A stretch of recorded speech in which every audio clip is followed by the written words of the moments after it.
Alright, this is something a little bit different from my last couple of videos, but I just got tired of doing all that fucking editing and capturing gameplay footage and shit. To cut right to the chase, because this is like the fourth time I've tried to record this and something kept going wrong. Something will probably go wrong on this one, but fuck it. Ween is a band that is very important to me.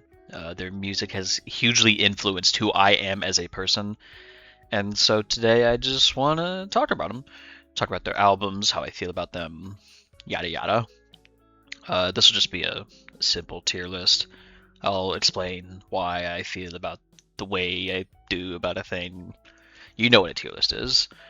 So let's just get right into it. Starting off with Godween Satan. We're going to put that in A tier.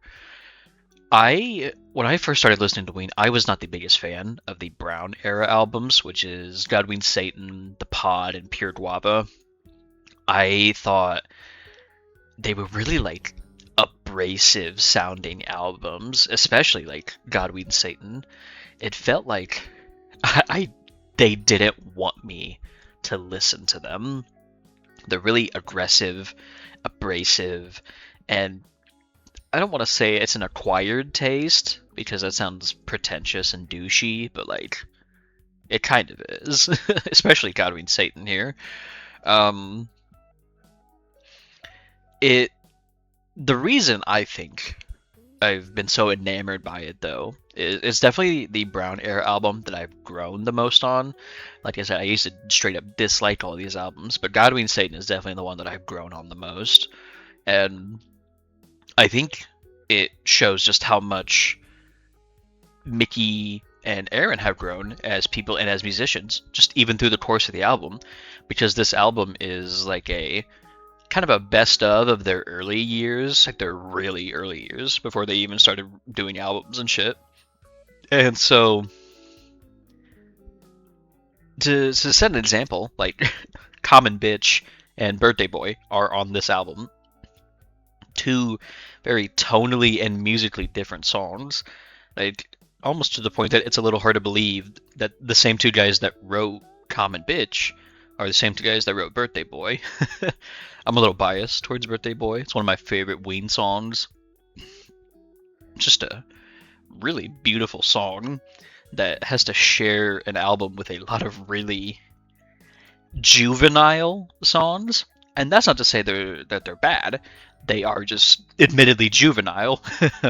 Like Common Bitch, Let Me Lick Your Pussy, Fat Lenny, Papa Zit, Old Queen Cole. They're just, you can tell they were written by high schoolers. But Birthday Boy, I think, is a prime example of how much Ween is capable of growing as musicians and as people. Moving on, we have the Pod. I'm gonna put that in B tier. The Pod has not grown on me as much as Godwin Satan has, and I kind of say that with a heavy heart because I do genuinely like how this album sounds. It's a very lo-fi album. I feel like I've heard somewhere that this is like a pioneering lo-fi album, but I could just be talking out of my ass. It's a very nice album. I've never been high before, but if I were to get high, this would probably be the first Ween album that I listen to before I listen to the rest of them. It's just really relaxing. And also just there's just some really damn good songs on here. Demon Sweat, Sketches of Winkle, Pollo Asado, Right to the Rules and the Ways of the World. I think that's what it's called. Frank, Pork Roll, Egg and Cheese. Just really solid songs. But there's just a couple songs I don't really care for, and like of the Brown era, Godwin Satan is the one that definitely gets me the most. I don't know if that makes sense. This one might ruffle a few feathers, especially considering what I've just been talking about. I'm going to put Pure Guava in C. It is the Brown era album that I struggle the most to listen to. I I do like a couple songs on there, like Don't Get Too Close to My Fantasy, Reggae Junkie Jew, um, Push Little Daisies.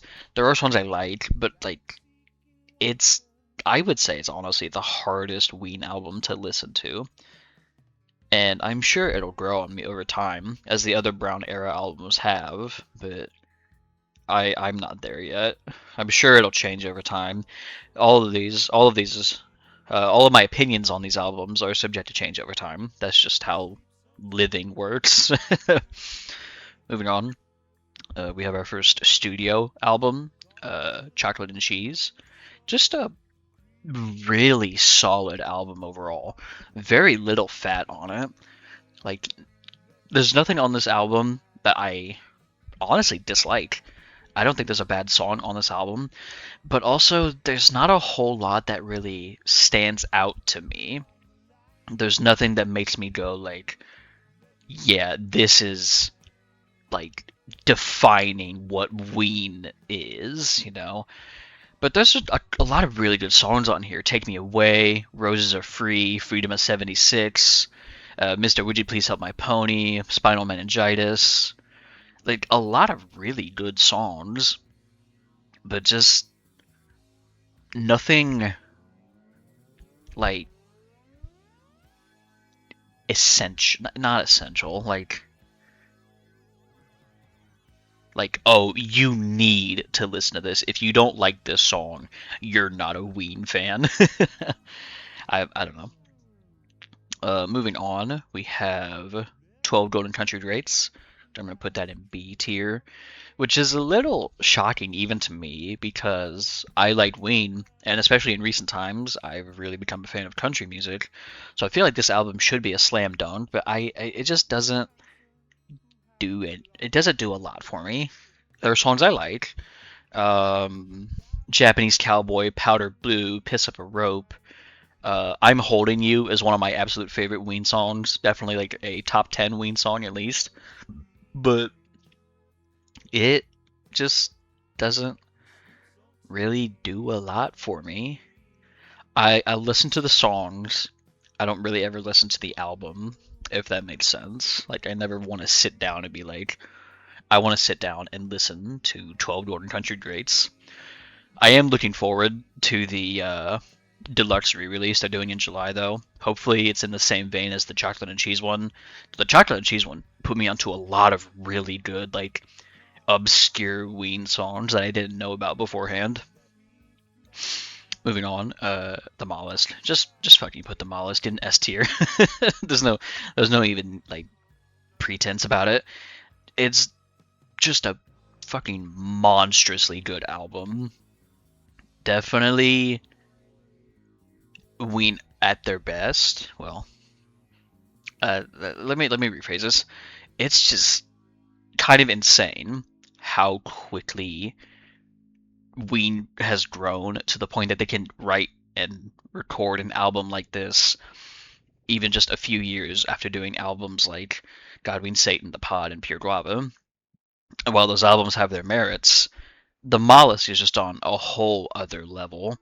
It's unreal, stacked front to back with bangers.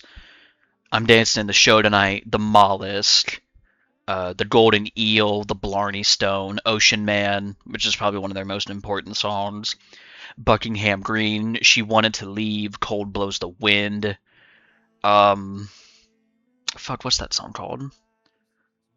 And if the mist ever lets the sun through, I just hope I did the right thing for me and I forget what it's called, but you know that song because it's on the album and it's fucking great.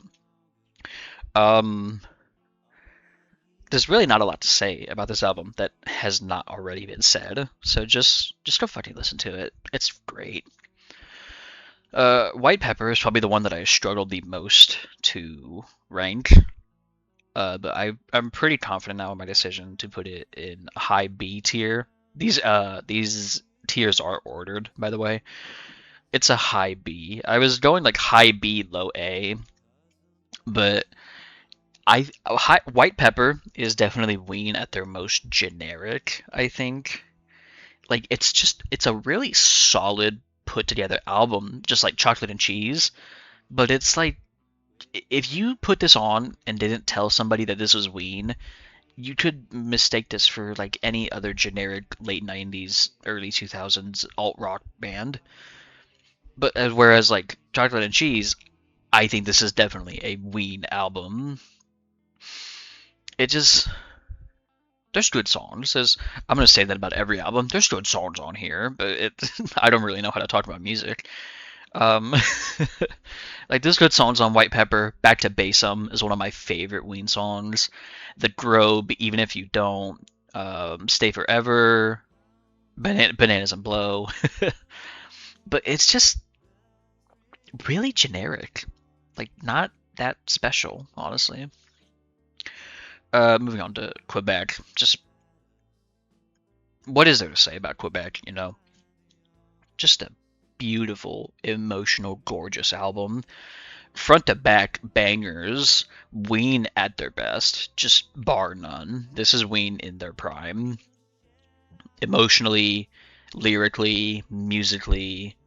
I don't know if emotionally prime is good because they were in a really bad time in their lives during this album, which is partly why it's so good because it's a really sad album. But just Transdermal Celebration alone makes this like an A tier album. But then also, it's like the Mollist lined front to back with bangers.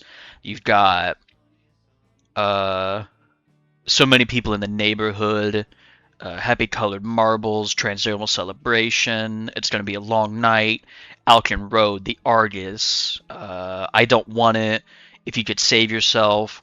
Just so many good songs. It's like insane that it's all on one album.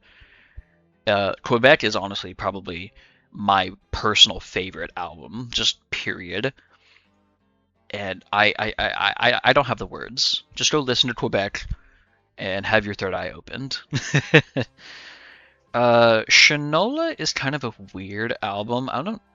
Some might not even consider it an album. I don't know because it's kind of just like a compilation of random songs put together from different eras of Ween. Like there's songs you can tell are from like God Ween Satan, like Big Fat Fuck, and then there's songs like Gabrielle, which sound like they're from Chocolate and Cheese, and then there's songs like Did You See Me, which sounds like they're from Quebec. The album doesn't really have like a cohesive identity. There's still good songs on it, but for something like Quebec or The Mollist or even God Means Satan, I think those albums all have a cohesive identity that really holds the whole thing together. And Shinola really doesn't have that, so I'm gonna put it in B tier above Told Golden Country Rates. And then last and least we have La Cucaracha. Just a really sad album. Sad in a bad way. Like Quebec is sad in a good way. This is sad in a bad way. Like you could tell that the band was definitely on their last legs with this album. Just the overall vibe that it gives off is like, yeah, let's just do this, get it over with. Like I've said before, there are good songs on this album, but it just has this overall energy of like exasperation. Like we're tired. Let's just do another album and maybe call it there. But I don't know. It's definitely my least favorite Ween album. It probably always will be.